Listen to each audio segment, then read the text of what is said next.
to another episode of Scuttlebutt, the official podcast of the National Museum of the Surface Navy in affiliation with the Surface Navy Association's Battleship, Iowa chapter. We are here in the Associated Foundation's Training Center aboard Battleship, Iowa, and we have another group of returning crew with us today. So the first thing we'll do is go around the room and do introductions. I'm going to start on my left over here. Oh, with me? Yeah, with you. Oh, okay.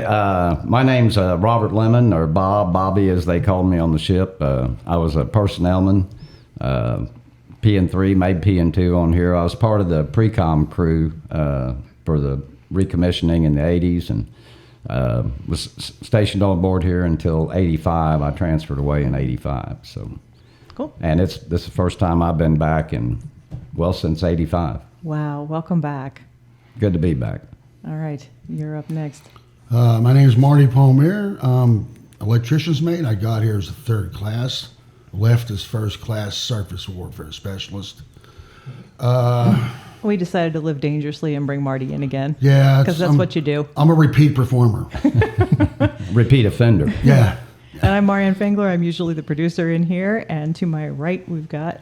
Mike Etcher. I don't know, what do you call myself? Head cook, chief bottle washer, all that kind of stuff, chief engineer, chief operating officer, and so forth. So I've been on board for 11 years now. 11 years. Wow, 11 years. Scott Williamson came on board as a PNSN, PNSN. What's a PNSN? Personnelman. Oh. It kind of was. Peon. It felt like one for a little while anyway. Came on board in 84, was here till 86, and glad to be back. I came back a few years ago for the reunion, and it's good to be back.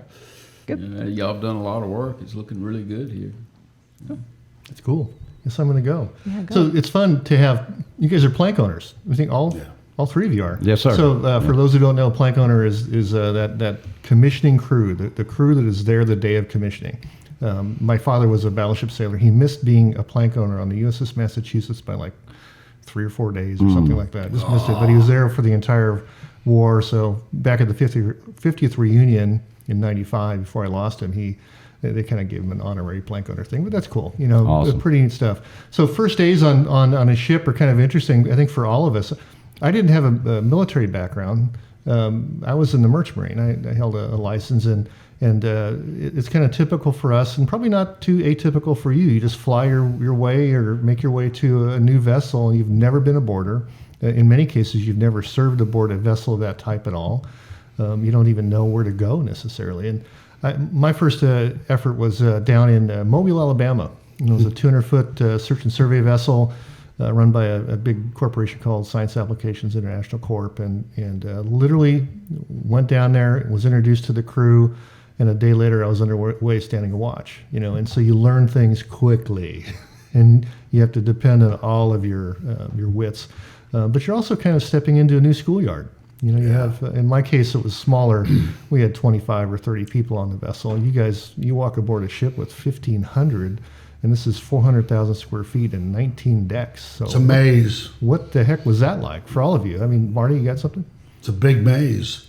Yeah. I remember first time I set foot on board, December 29th, 1983.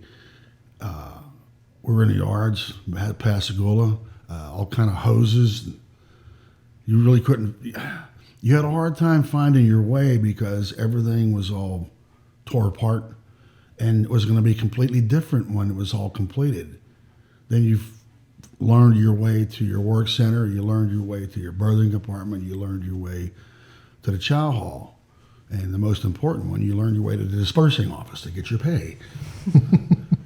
Which is on this deck about 400 feet that way. What about you, Bob? Excuse me. It's kind of course, the Iowa was not my first ship, so it didn't quite have that shock value that my first Navy ship did, but I came down here as well, or came down when they were in Pascagoula, still in the yards and still under a lot of construction. We were living in a barracks, off the ship.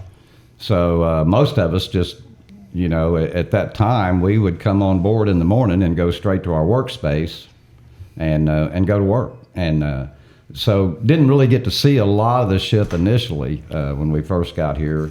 But of course, I had actually applied to be part of the pre-com crew on my previous ship. So, I was just excited that I was going to a battleship, and so it was exciting to see the ship, even as tore up in the shape that she was in Pascagoula, and to watch her come together after that, and to be part of some of the things that happened as far as trying to modernize some things. Of course, they still had the old numbering system, compartment numbering system all over the place. Marty and I were talking last night about they had formed what they called a Tiger team, which is just getting a bunch of people from every division and every department to work on one thing. And we had a Tiger team going through every single compartment on this ship and renumbering fittings, re-stenciling compartments, and I don't know if there's one around here, but you have what's called a... There's the old one. Well, there's the old one there. But you also have a piece of paper that's a compartment checkoff list. Right. And has every single damage control fitting in that space, every valve, everything else. And we had to go through and redo every one of those compartment checkoff lists. Well, that took about 2 days, right? Yeah, one or two. One or two. In fact, we were talking this morning, and I told Marty, I said, I remember one time as part of that exercise, I remember being somewhere way, way, way, way down, and there was seawater underneath my feet. And Marty said, yeah, you were probably down in the sea chest, and that sounds familiar. I think that may have been where had been sent to go get some more compartment checkoff list stuff figured out. But it was very exciting. Yeah. It was exciting. First days like that are cool. Main seawater valve, one each. So, Scott, what about you? You had your first experience here, too. I mean, you stepped aboard. Well, this was my first and only command. So I kind of fell into the category of your dad, is that I'd been attached to the ship, and they pulled my papers and were getting ready to send me out, and they said, well, they're commissioning this ship in 3 days. We're just going to send you to Norfolk, and you can meet it in Norfolk. Oh. So as far as, my workmates were, they've always told me I was a plank owner, and that, I was part of the original crew and went on the Shakedown cruise and did all that. So I never got a plank, but I consider myself a plank owner. But I came here from Meridian, Mississippi, at PNA school, which was that was an eye opener, because I joined the Navy thinking that PN was going to be a skate job. Sit behind a desk and drink coffee and eat donuts, and admin, hell, we'll be running things. Nah. Everybody else got off of work in the afternoon. We worked till taps every night. There was paperwork to send off for the paperwork that we needed to do. And it was a military thing. But anyway, I didn't really know anything about a battleship, but I did. I had an uncle that worked at Dahlgren's Naval Weapons Base, and I had, as a kid, had seen the barrels there and had seen a couple of them tested, I think, and I knew about that, but I hadn't put the two together. And the Master Chief of the command came actually, what they did, I think it was the top 5 of us in the class they came to and brought us a dream sheet where you could kind of pick out, where you wanted to go. And I didn't really know where I wanted to go because, I had military in my family and they were all Navy, but they were all had been in foreign countries. And they were, I had an uncle that was, he was the CEO of the base down in San Diego. And my aunt hated San Diego for some reason. This is back in the 50s. So he built her a house for like $14,000 up in San Francisco. And, about 10 years ago, she finally died, and the kids, I think they sold that thing for well over $1.5 million, something like it. It was crazy. But anyway, I told the Master Chief, I said, man, I have no idea where I need to go. I says, you've been in the Navy a long time. I says, you tell me where I need to go. You fill out my dream sheet. Sorry. So he did, and a couple weeks later, my orders came in. It was to Iowa, and he brought them to me, and cried like a little baby when he gave them to me. He said, "Man, I'd do anything to have those." And I was like, "Man, you can have them." And he's like, No, you don't understand. He said, "These are career-making orders right here." He said, "You go to the Iowa and keep your nose clean and do what you're supposed to do." He says, "You'll be able to go anywhere and do anything you want to do." Yeah, I heard that a lot from a lot of the early guys too. Later on, you had a different problem with gunner's mates, but that's a different story too. But you mentioned something that caught my ear, though, my attention, was the Shakedown cruises, and you and I have a funny story. So real quickly on Marty, well, look at the look on his face. You and I talked on the phone a couple times. We were up in Richmond getting the ship ready to bring to L.A. to open her up as a museum. And I went and picked you up at SFO, I guess, or is that the name of it? Yeah. Mm-hmm. And you hopped in the truck, and I'll never forget this because you ran up the brow like Jim Belushi or whatever. They're actually the Belushi brothers could all do that. But we had a great time. But I remember at the time I threw away what I thought was an old sailboat helm or steering wheel, and it was in the trash. And I think you salvaged it, or you told somebody about it. That was the actual wheel you guys used in your the sea trials, wasn't it? Yeah, because our original brass and rosewood helm grew legs and walked. So just so everybody knows that the Navy History and Heritage Command, the curator of the Navy, and this also applies to the Maritime Administration, they have a list of equipment that they will come and remove from a vessel that's being decommissioned. And among that are the helms, the trick wheels, which are small helms. They're gone. Yeah, and we know for a fact that there are 5 wheels in storage, and this is the comical part to us. It literally is kind of like the Raiders of the Lost Ark, where the Ark of the Covenant is somewhere deep in this huge warehouse. I think it's in Maryland now, but those wheels are at least 5 of them are there. So I assume it's 4 trick wheels and 1 of the helms. So there's a missing helm, we think. But it's just comical. When you look, and please come down to the ship and see this, it looks like a sailboat, stainless steel helm. Yeah, That's exactly what it was. Yeah, and I said, sure enough, I went up there and fitted on the shaft, and it was perfect. But I literally had thrown it away, thinking it was a piece of junk. So now it's just part of our history here, And we'll get the wheel at some point. But the Navy owns those components. We would have to ask for them to loan it to us. So and it'll happen. That wheel got a hell of a workout on here. I bet. What was the Shakedown like? Yeah, what was that like? I showed up here at 9 or 10 o'clock at night, and I got off here on the pier and started walking, and I walked and I walked and I walked, and the more I walked, the bigger this damn thing got.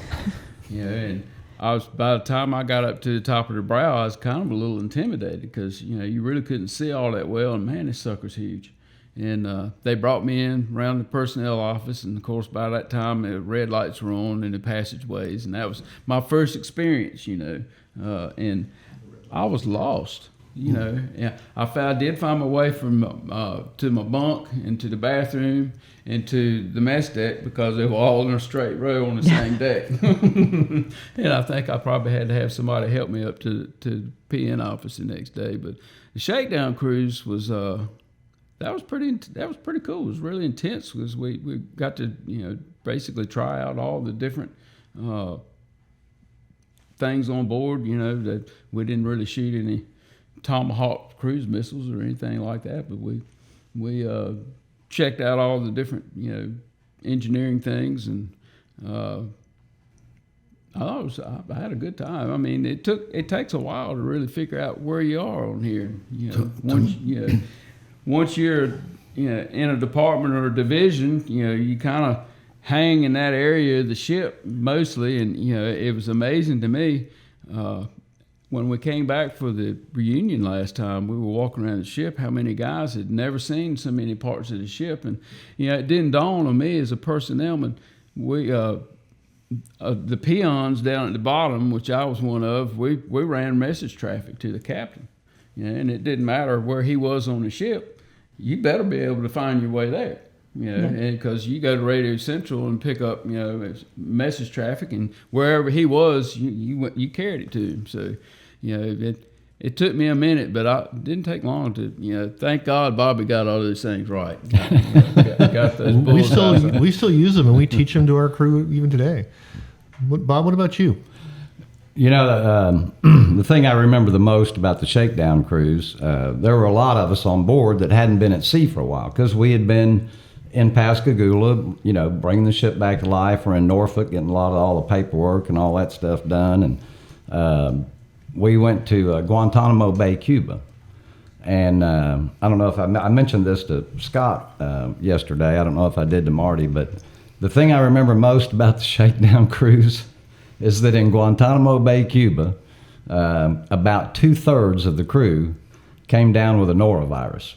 Remember that? We were sick as, I mean, it was coming out both ends. Oh, Wow. We called it the creeping crud. But so many of us had not been to Guantanamo Bay in such a long time that we just, you know, weren't used to all that, and I guess our immune systems. But I mean, I don't remember. I went to sick bay, and I remember they were telling me that, I mean, it was like almost half the crew or more were I down remember by hard. the time we got down there, it was really hot. Yeah, we were pretty. And we were going to general quarters 2 or 3 times a day, doing the geez. fire, and they'd had turned all the ventilation off, and half the guys were sick. And man, yeah, that was real fun. Yeah, but it started as soon as we left Pascagoula. I mean, they didn't waste any time. We did a full ammo loadout between Pascagoula and Norfolk. Wow. We also had half our stores down, reefers and dry goods loaded out already by the time we hit Norfolk. They did it all underway on the way up. And how long was this cruise? 30, No, we 40, Shakedown. no. How many days did it take us to get from Pascagoula?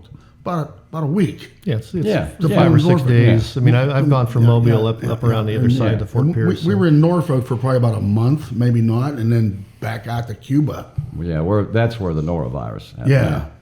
Yeah, the Shakedown, now that you mention that, yeah, I mean, seeing those guns fired the first time, Yeah. and we learned some lessons. We learned that if you did not dog all of the hatches completely down, if you left 2 or 3, if you just like did the lazy thing and put a couple of dogs down, it would twist the hatch when they fired the guns. And you also learned for the first time firing the guns, you do not sit under the supply ventilation duct because everything that has accumulated in that ventilation duct for the past 25 years comes roaring out to you in a real quick hurry. Yeah. And you wind up wearing little dirty birdie feet, feathers, dirt, pigeon crap, all kind of stuff. Oh, wow. It just comes blowing out of the ventilation duct. Yeah, was it you that told me you had to cover up your food in the mess deck when they shot guns? Yes. Yeah. Absolutely. Yeah. Absolutely. Oh, I yeah. mean, every time those things went off, everything in here shook.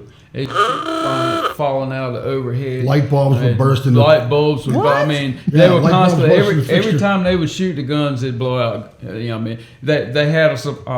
And I don't know this. You probably might know this better than me, but I know that they had somebody every time they fired the guns was part of their duty was to order new light bulbs.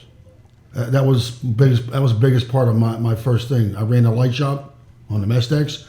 I was constantly ordering light bulbs. Oh my God. Constantly. It was a never-ending thing. I had after every gun shoot, I had a run come down there. EM2, I need a box of light bulbs. EM2, can I have 2 boxes of light bulbs? And then at the time, it was like what they were doing, they were hoarding them. So we started doing a 1-for-1 turn-in. You bring me 2 bulbs, I'll give you 2 bulbs. Wow. We couldn't keep up with the demand. Yeah. I mean, plus we're using archaic Snap 2 computers. You know, your black screen and green printing. Oh yeah. Yeah. Mhm. Dark ages. This stuff predates. In fact, you still had the typewriter desks. You know, the ones with the drop down. Like Oh, yeah. manual Yeah. typewriters? Yeah, we were using those. Well, we actually had, I mean, we were modern enough. We had electric typewriters. We had the old IBM Selectric 2s or 3s but yeah, like up in Sue's office up there, or not her office, but the next one, that old admin office, that typewriter, that desk up there, you know, with we That's spent many of an hour on one of those desks. That's where we lived. Yeah. You change the type out. You know, different type things in the service record or whatever you were typing would call for different type, and they had little balls, the type balls that you would switch out on it. You know, and then we also shortly after we got underway, well, that may have been actually already in place. We were using the Xerox 860 word processors with the floppy disk, which Yeah, the big 10, 12-inch floppy disk. When they were actually floppy. and they were floppy. yeah. Who was it that come up with the idea to wrap cheesecloth around the ventilator, the supply. I don't know. Yeah, they started putting double cheesecloth on it, so all that crap. They did that in the decom too for all the cloth. sinks and everything too. Yeah. That's Keep what they it off did. from falling. Yeah. This is funny, there's so much continuity too. Of course, my dad talked about the guns shaking. He said he used to have a station on top of turret 2 on his ship, and he said when they went off, if you were sitting down, it shook your guts out. If you're standing up, it would knock you over. And he just literally had similar experiences. And just kind of for us, when we first got the ship, I would say 1 out of every 5 or 6 light bulbs actually worked because they'd all burned out. T12s, and we were constantly swapping out light bulbs. And then we found out, you guys are going to crack up, through an LA Department of Water and Power program, we were able to replace, and I remember this number pretty specifically, 10,480 some odd light bulbs aboard the ship with LEDs. There's Wow. a lot of light bulbs. This ship is bigger than most people think. It's a lot more than what you would just guess. Yeah, and there's 1,000 phones in the ship. 1,000 phones. You see it at the dock and it's big enough, but then you start getting below the water or, just inside, and there's so much in each compartment. Yeah. It's a little, Well, more than a little mind-blowing. When you go down the ladder towards the third deck, as you're standing on the third deck by about 2.5, 3 feet above the deck, that's the water line. Yeah. Yeah. Yeah. All right. Well, we will break right there and save the rest of this conversation for a second podcast. As usual, thank you so much for listening to Scuttlebutt. We will see you next time. And if you have any feedback, comments, questions, topics you'd like us to discuss, please send them to podcast@labattleship.com. That is podcast, podcast, at labattleship.com. Thanks, and we'll catch you next time.